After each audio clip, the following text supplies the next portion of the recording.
guys. Hi. Hello. Let's go way back. Way back. Way back. First meeting. Do you still recall?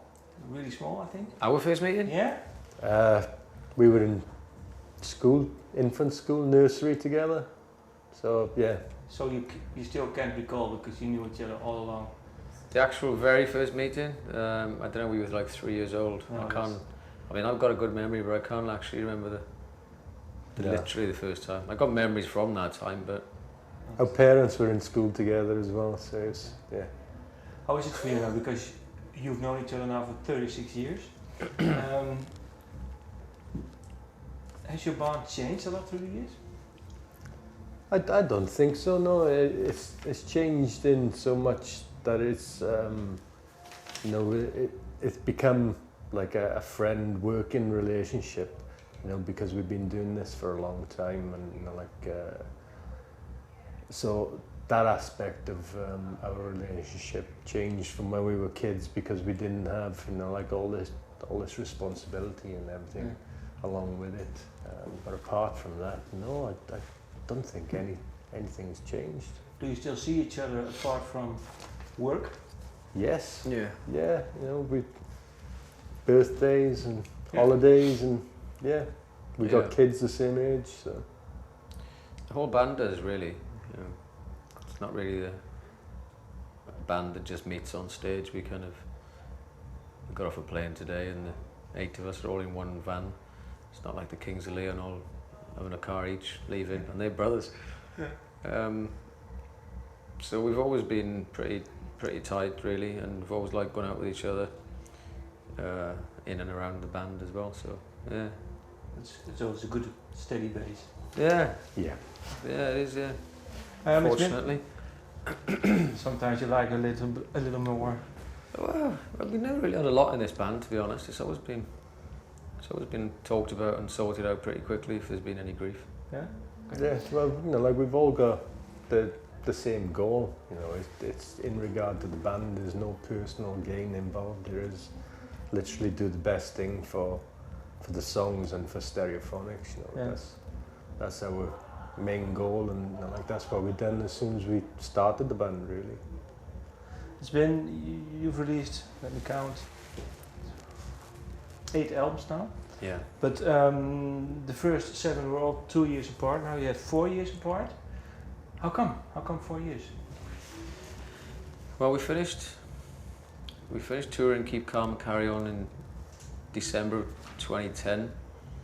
We were back in the studio by April 2011. And we worked for a year. We decided to take a year off touring. The album was pretty much ready by the middle of 2012, but then there was the Olympics happening in London, so everybody was a bit like, let's not release it in the middle of all that. And then we changed record companies at the end of that year, and then we started our own record company at the end of 2012, so that took us into 2013. So as a working project, it was still only about 15, 16 months, but because of some business situations and things in between that, on paper it comes across as 4 years, but for us as a project it was pretty much the same thing. But do you still feel that the songs represent you now? Because it could still well, we recorded about 30 songs, you know. We were going to release a trilogy, then a double album, and then we decided to space it out. We decided to write and direct some videos, and we had a screenplay going, and then we were working out how people would be able to take in 30 songs versus taking in 10, and 10 I think is a lot better for the attention span. And so once this cycle's over, we've got a lot of songs ready, mixed and recorded, and we're going to record a few more and hopefully release a second 10 quite quickly after. So in a way, we recorded 3 albums in that time we had off, so we could release the next 3 quite quickly. You had a time of 30 songs. Do you always write so many songs for an album? No. How come now 30? Because we didn't set ourselves a deadline, and we didn't set ourselves an end goal of what the project was. We built our own studio, and we went into work every day, and we did a song one day and then left it for a few months and then went back to it, and it was the first time we'd actually allowed ourselves to let the songs breathe and develop. In the past you'd have a 6-week window, have the songs ready, go in there, capture the performance, commit to it and release it, and sometimes that's good and sometimes it's not good. And this album, having a bit of patience and a bit of distance and waiting was, you know, for me to do that was a miracle, because I'm very impatient, and it was quite a nice learning curve actually, looking back. Why are you laughing now? Why am I laughing? He knows I'm impatient. Yeah, because I think, you know, like as soon as you do something which you know, like you put your heart and soul into, you do want people to listen to it or to absorb it as quick as possible, you know, like, and that's why you want to get it out there and see what happens with it. But it did take a longer process getting it out rather than recording it on this record, and I think that's what Kelly was saying when it comes to being impatient. But I think it's worked to the advantage as well, you know, like having that little bit of a space from the last record to this album. It's a different sound as well, you know, there's a lot more instrumentation on there, like be it orchestra and brass sections, and you know, like the songs are slightly different. There's a bit more dynamics when it comes to, you know, like how the songs are left to breathe. So yeah, I think it's worked really well. Does he still surprise you with his songwriting? Always. Yeah? Always, yeah. And it's great, you know, like being surprised, because Surprises me too. that's Does he what's still good. come up with songs? Well, I don't know where they come from. As a band, it surprises me that we're still doing this after like 18 years, and it surprises me that when you walk into a studio with nothing, then this thing appears in the room, you know, and then everybody's working on it and concentrating on it. Songwriting is a strange thing, because you can't see it, you can't feel it, you know, it's just there, you know. So it's an odd thing. Yeah, and it's a constant challenge for yourself as well, because you do want to show different sides of what you can do, you know, like, and what the band can do. So you do try and, you know, like, change things up when you're in the studio, and you know, like that's the great thing about being able to do all these different types of, you know, like songs and sounds and whatever. We ain't tied to one genre of music. We can do a blues song, we can do a really heavy rock song, and we can do, you know, like the more emotional, you know, like songs as well, and that's great. And you know, like I think that gives us the freedom to try all these different things. I asked you the question of if he still can surprise you. If you take the 10 songs on this album, what song surprised you the most? I know it's sometimes it's hard to pick most or less or best, but is there one song that you say, well, that you really... I think from a recording point of view, I think for me it was a song called Roll the Dice, where the end section kind of took on a life of its own. It was totally different from what the band has ever done, and it turned into this big orchestrated piece of music. Really, it was nothing to do with, you know, like being in a rock and roll band. It had a thing, you know, like a thing of its own, which was great. Watching that be created and, you know, like adding things to it, and it works really well live as well. Was it for you too? I think Roll the Dice and Violins and Tambourines were the two moments, if you like, in the studio where myself, Richard and Jim were present, because I was in the London studio when some of the band were in and out, but it was,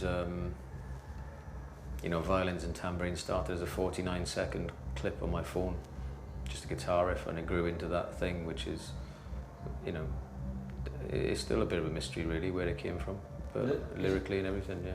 Is it something that the band needed to progress in this way? I think it gave us the map of where the record was going. You know, we'd already written Graffiti on the Train by that point, so we knew the song had a loose concept to it. But when we did those two songs, it raised the bar of what was on this album, which I think is a good thing to happen, because it's also a risk, because your fan base might not have, you know, they might not have liked those songs because they're not traditional Stereophonics songs by any means, but from playing them live in all these countries, like we've done Italy, Germany, Austria, here, it comes across like people seem very passionate about these songs already, which is, I guess, when you write something that's true and it's real, people believe it, you know.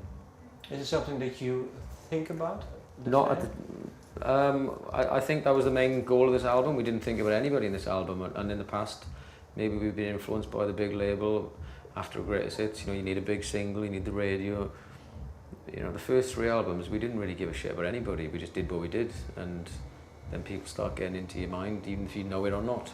Yeah. But on this album, we literally did close the door when it was just us.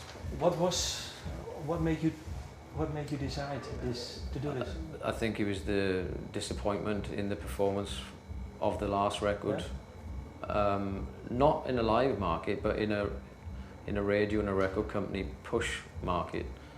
They didn't really put the work into something that we were ready to put the work into. Yet we were going around the world playing 9-10 songs of Keep Calm and Carry On live, and they all worked in a live forum. But you know, records sound different the time you make them. You look back in a few years, and it's, you know. The whole industry became formatted as well. You know, the radio wanted songs to fit into 3-minute slots, so they get the perfect, you know, like ins and outs and sound bites around those songs. TV performers wanted exactly the same thing, and it just became very much saturated by the same poppy thing that, you know, like they wanted everybody to do. Yeah. So it was just a case of let's not follow suit and just follow your heart and go with that. And you do like the songs on the previous album? Do I like them? Yeah. Yeah, no, I believe in every album we've made at the time we've made them. I think there's some great songs on Keep Calm and Carry On, probably more radio songs on that album than many of our albums, you know. Could You Be The One, She's Alright, Trouble, you know, there's a lot of songs in there that could have been on the radio, but because the radio at the time was very R&B and pop orientated and the record company were struggling, it didn't work out, you know, but that's all right. I mean, I'm not angry or bitter about it. It was just, it was a bit depressing after the aftermath of it, because when you commit wholeheartedly into something and then somebody just gives up very early in the project, you feel, well, what's the point in us working together? You know, what is this about? Because we ain't getting anything out of it. So what we feel now is a risk in self-financing the album, self-financing the videos, self-financing everything, and releasing our own label. And if it goes, it goes. But at least we know everybody working on the project wants to be working on this album, and that makes us feel better all around. It's got nothing to do with money. It's about, do you like the work on this project? And that's what it's about, you know.